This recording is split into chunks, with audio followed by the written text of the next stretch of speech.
இனிய தமிழ் புத்தாண்டு நல்வாழ்த்துக்கள். இன்று நம்ம பாரம்பரிய மாங்காய் பச்சடி செய்ய போறோம். இந்த பச்சடி தமிழ் புத்தாண்டுக்கு ரொம்ப முக்கியமான டிஷ். வாழ்க்கையின் 6 சுவைகளையும் இது காட்டுது. முதல்ல பச்சை மாங்காய தோல் நீக்கிட்டு துருவிக்கலாம். இப்ப மாங்காய கொஞ்சம் தண்ணி சேர்த்து மென்மையா வேக வைக்கணும். மஞ்சள் தூள், உப்பு சேர்த்தா சுவை பேலன்ஸ் ஆகும். இப்ப வெல்லம் சேர்க்கிறோம். இது வாழ்க்கையின் இனிப்பு. மாங்காயின் புளிப்பு, வெல்லத்தின் இனிப்பு, பெர்ஃபெக்ட் காம்பினேஷன்.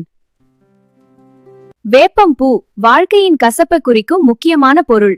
இத கொஞ்சம் நெய்யில வறுத்துக்கலாம்.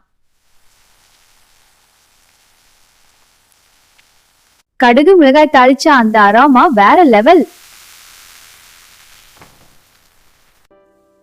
இப்ப எல்லாத்தையும் சேர்த்து நல்லா கலக்கலாம். மாங்காய் பச்சடி ரெடி. தமிழ் புத்தாண்டு சாப்பாட்டுல இது இல்லாம முடியாது.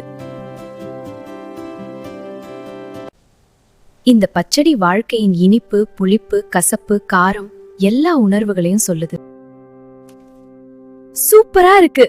உண்மையான திருநாள் சுவை. இந்த தமிழ் புத்தாண்டுல இந்த மாங்காய் பச்சடி ட்ரை பண்ணுங்க. லைக், ஷேர், சப்ஸ்கிரைப் பண்ண மறக்காதீங்க.